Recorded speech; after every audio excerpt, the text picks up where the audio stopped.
여러분 안녕하십니까? 역사관 논란에 휩싸였지만 정부가 임명을 강행한 김형석 신임 독립기념관장이 물러날 의사가 없다는 입장을 다시 한번 강조했습니다.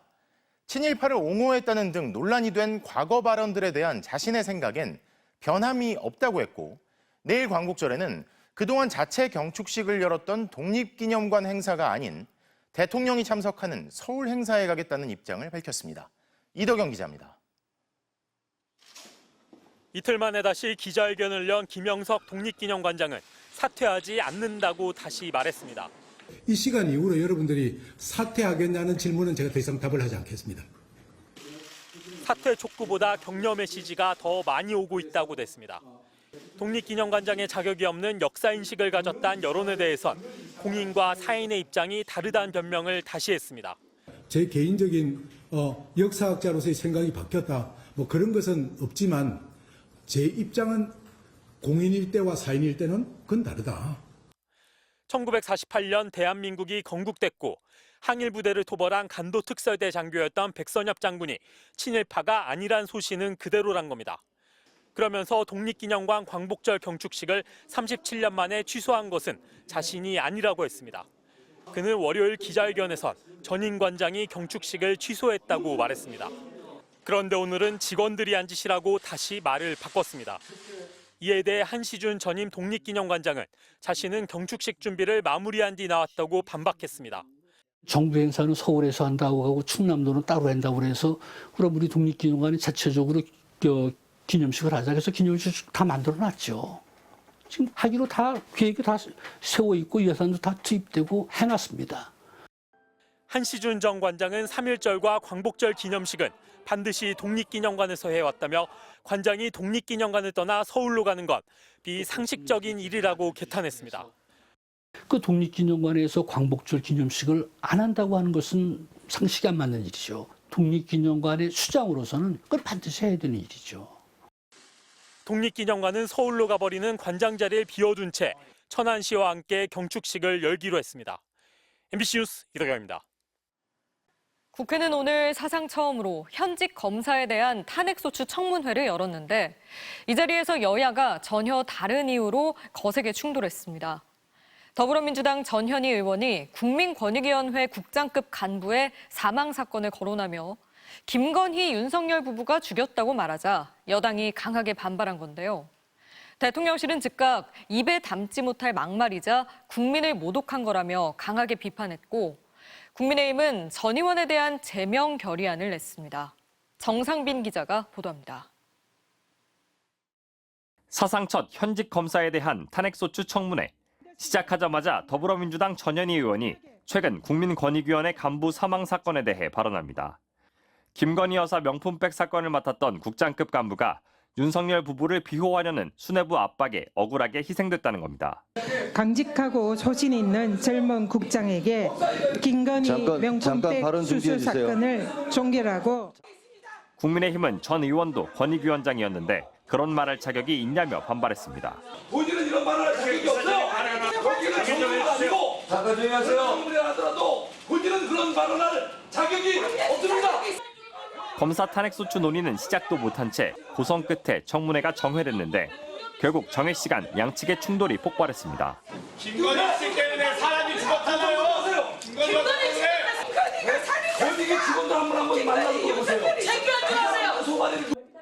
대통령실은 즉각 거세게 반발했습니다. 민생을 논의할 국회가 무책임한 말을 내뱉는 해방구가 됐다며 민주당은 공식 사과하고 납득할 만한 설명을 내놓으라고 요구했습니다. 국민이 뽑은 대한민국 대통령의 가족을 향해 차마 입에 담지 못할 막말을 내뱉었습니다. 한 인간에 대한 인권 유린이고 국민을 향한 모독입니다. 국민의힘은 소속 의원 108명 전원 명의로 전현희 의원을 제명해야 한다는 결의안을 냈지만 전 의원은 정권 외압으로 숨진 공직자의 억울한 죽음을 밝히자는 게 정치 공세냐며 대통령 부부가 석고 대죄하라고 맞받았습니다. MBC 뉴스 정상빈입니다. 최근 명문대생들로 이뤄진 대학생 연합동아리에서 집단으로 마약을 투약해왔다는 충격적인 사실이 드러났죠. MBC가 지난 4년 동안 국내 수사기관들이 압수한 마약 내역을 확보했는데요. 집단적으로 분석해보니 문제가 된 연합동아리에서 가장 많이 투약한 마약 압수량이 900배나 급증한 것으로 나타났습니다.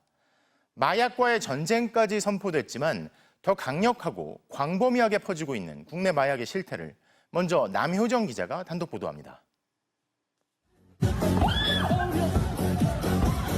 음악에 맞춰 흥겹게 춤을 추고 있는 한 무리의 젊은이들. 서울대, 연세대, 고려대 등 소위 명문대 학생들로 이뤄진 연합동아리 회원들입니다. 대학생들끼리 친목을 도모한다며 모였지만 진짜 목적은 딴 데 있었습니다. 오빠가 준 그 액상도 나는 그 전담인 줄 알고 폈는데 그랬던 거지. 처음 호텔 등에서 은밀히 손을 대던 마약은 나중엔 놀이공원에서 대놓고 투약할 정도로 대범해졌습니다. 이들이 가장 많이 찾은 마약은 바로 LSD입니다. 유명인들이 LSD를 즐겨 투약하였고 우울증, 중독 등의 효과가 있다 등의 검증되지 않은 정보를 퍼뜨려 회원들을 현혹시켰습니다. 합성 마약의 일종인 LSD는 필로폰의 300배에 달하는 강력한 환각을 일으켜 극심한 공포나 불안으로 범죄를 유발시킬 수 있는 것으로 알려졌습니다. MBC가 정보공개 청구 등을 통해 입수한 국내 수사기관의 최근 4년치 마약 압수량을 전수 분석한 결과 LSD가 국내에서 급속히 확산 중인 것으로 나타났습니다. 지난 2020년 상반기 1.89g에 불과했던 LSD 압수량은 올해 상반기에는 1,701g으로 급증했습니다. 4년 만에 900배나 증가한 겁니다.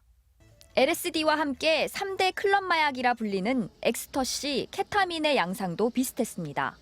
2020년 상반기 2,795g이던 엑스터시 압수량은 올 상반기 3배가 넘는 8,992g으로 늘었고 2022년 통계에 처음 등장한 신종 마약 케타민도 2년 만에 2배 이상 증가했습니다.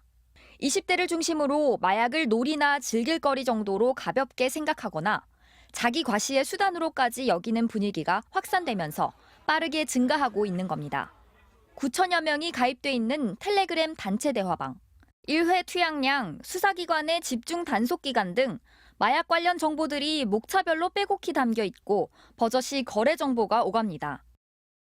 나이 어린아이들도 컴퓨터만 할 줄 알면 그냥 와서 돈만 입금시키면 그냥 물건을 받아서 할 수 있는. 마약하기 진짜 좋은 시대거든요. 안 걸리는 법, 뭐 경찰을 어떻게 피하는 정보들을 공유를 하는데 취재진이 어렵게 만난 20대 마약 중독 경험자는 LSD의 간편한 투약 방식도 유행 확산의 원인이라고 지적했습니다. 종이처럼 이렇게 되어 있는 건데 올려놓으면 흡수되는 거예요.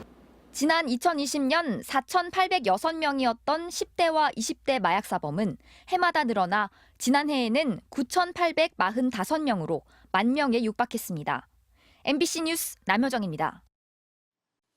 우려스러운 건 이뿐만이 아닙니다. 주로 북미를 중심으로 유통되던 코카인의 국내 압수량까지 크게 늘고 있다는 건데요.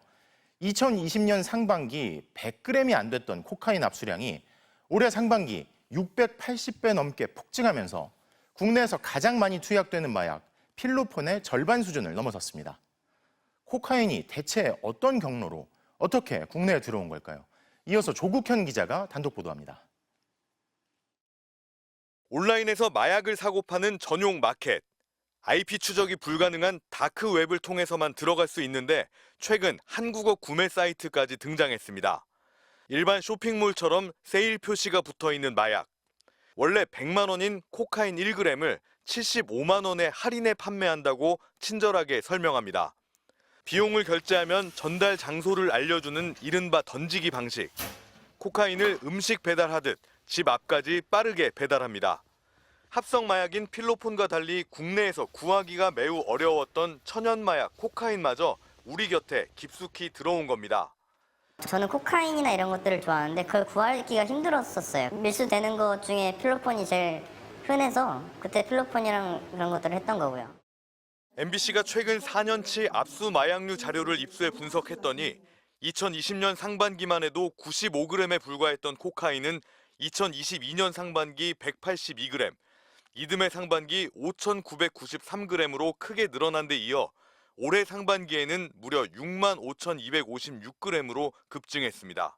국내 부동의 1위 마약 필로폰 압수량의 절반을 넘어선 겁니다. 기본적으로 100%로 따졌을 때 압수되는 거는 야 거기서 뺏기는 거는 5% 10%도 안 돼. 북미에서 주로 소비됐던 코카인은 유학 시절 접했던 사람들을 중심으로 국내 수요가 늘면서 시장이 형성돼 가격도 싸졌습니다.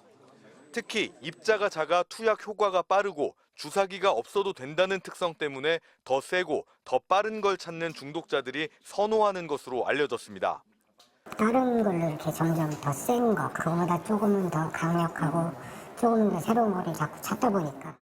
기존에 유행하던 마약은 줄지 않고 새로운 마약은 급격히 늘고 있는 현실.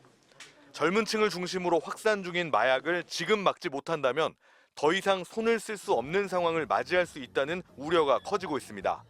MBC 뉴스 조국현입니다.